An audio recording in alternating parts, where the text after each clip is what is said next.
Bonjour à tous et bienvenue pour cette nouvelle vidéo.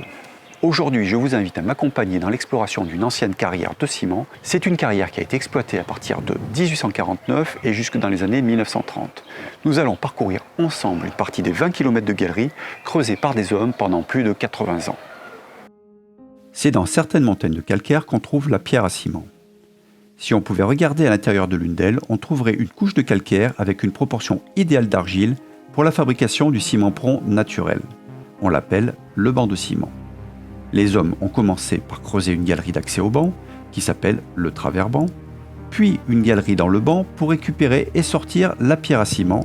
C'est la voie de roulage sur laquelle circulaient les wagonnets. Ils ont ensuite creusé des galeries d'exploitation supérieure pour récupérer un maximum de matière dans le banc de ciment. Dans la carrière que j'explore, 5 bancs de pierre à ciment successifs ont été exploités, le 4e ayant été le plus productif.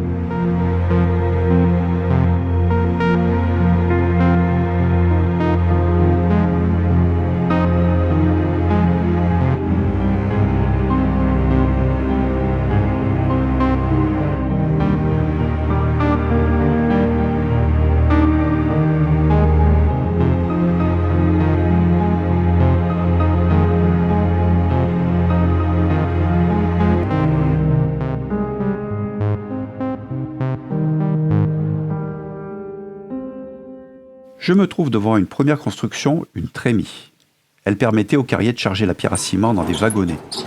Les wagonnets vides roulaient sur des rails pour se positionner sous la trémie. L'arrière de la trémie étant rempli de pierre à ciment, un carrier soulève une poutre pour laisser les pierres tomber dans le wagonnet. Le wagonnet plein est ensuite dirigé vers l'extérieur de la carrière en parcourant la voie de roulage et le travers-banc.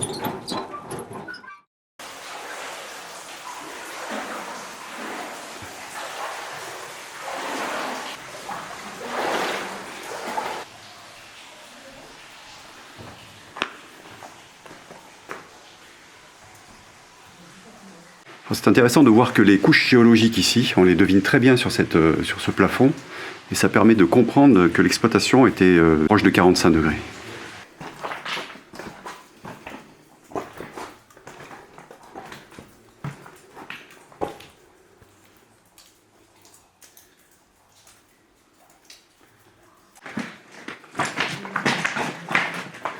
Voilà, on se retrouve sur un wagonnet qui était chargé de pierre à ciment, qu'ensuite il faisait glisser sur des rails jusqu'à partir plus loin sur les descendries les plus proches. Toutes ces zones creusées, c'est des parties exploitées de pierre à ciment. Donc là, comme on est au niveau plus 1, eh bien, on se retrouve justement derrière la trémie qu'on voyait tout à l'heure. Donc il jetait la pierre à ciment dans ce qu'on appelle des descendries, et ça atterrissait derrière ce mur-là, et tout à l'heure on avait la trémie. On trouve les vestiges d'une brouette, une ancienne brouette, mais alors dans un vraiment piteux état.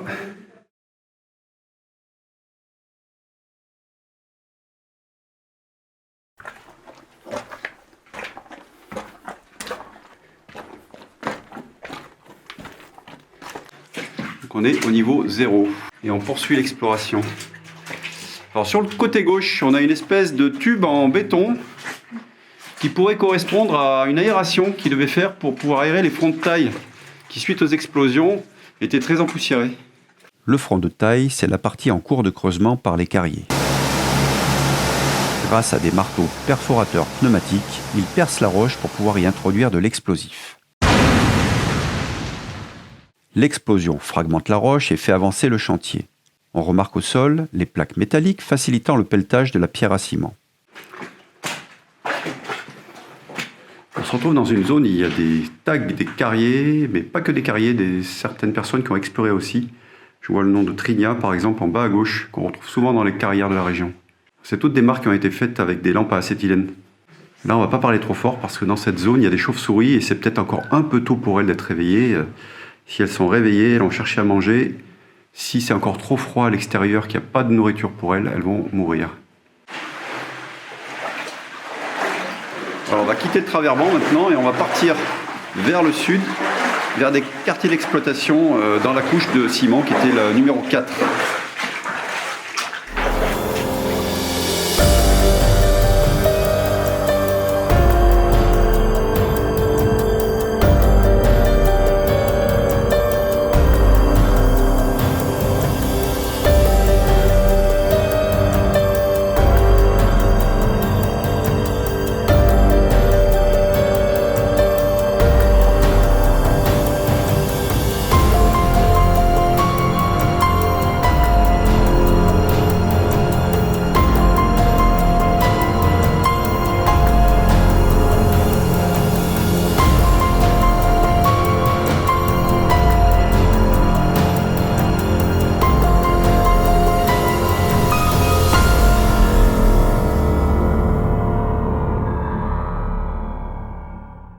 Dans cette galerie, je remarque quelque chose de particulier, c'est qu'on a un mur qui est complètement lisse, qui s'appelle un miroir de faille. C'est-à-dire qu'on avait un changement de matière entre le centre qui a été exploité, qui était de la pierre à ciment, donc du calcaire avec une proportion particulière d'argile, et sur la droite, une matière différente qui fait qu'on a eu une coupure nette entre les deux couches.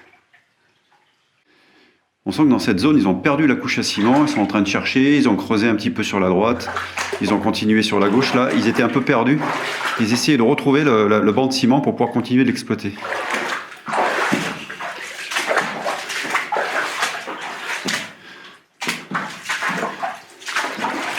On a vu beaucoup de trémies tout le long et de temps en temps, il y a des passages d'hommes qui permettent de remonter dans les couches supérieures, là où la pierre et ciment était exploitée et jetée dans les descendries. Alors ici, on retrouve des fragments de journaux qui étaient utilisés par les carriers pour lire, et une fois lus, c'était réutilisé pour s'essuyer le derrière.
Alors ici, on a un bel exemple de descendrie avec au moins 5 ou 6 niveaux au-dessus de nous.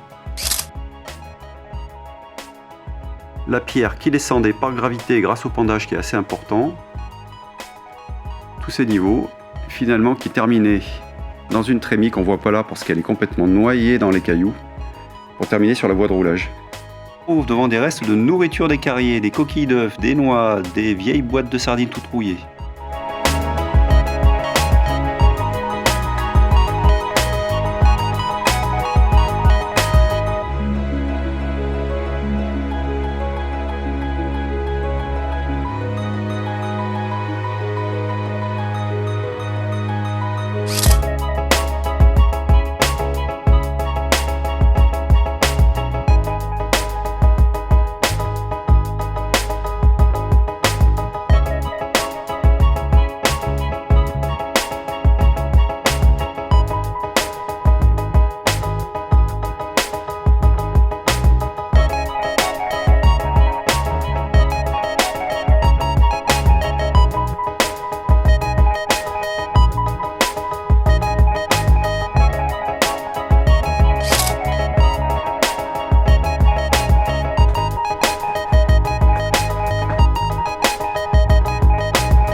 On est plus, la partie plus colorée là, il y a des dépôts de calcite, dépôts ferreux probablement.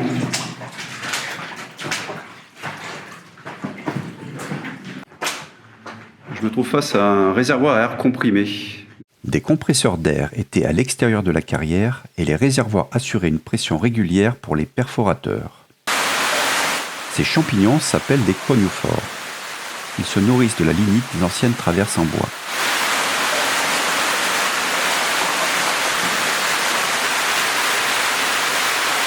Après ce voyage dans le temps de plus de 90 ans, je me dirige maintenant vers la sortie pour retrouver notre époque.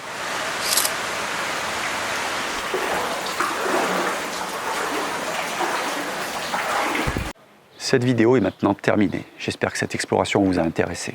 J'ai pas mal d'idées d'endroits de notre patrimoine souterrain à vous faire découvrir, mais j'ai besoin de plusieurs semaines pour pouvoir vous partager de nouvelles vidéos. N'hésitez pas à vous abonner si vous ne voulez pas rater la prochaine. À très bientôt.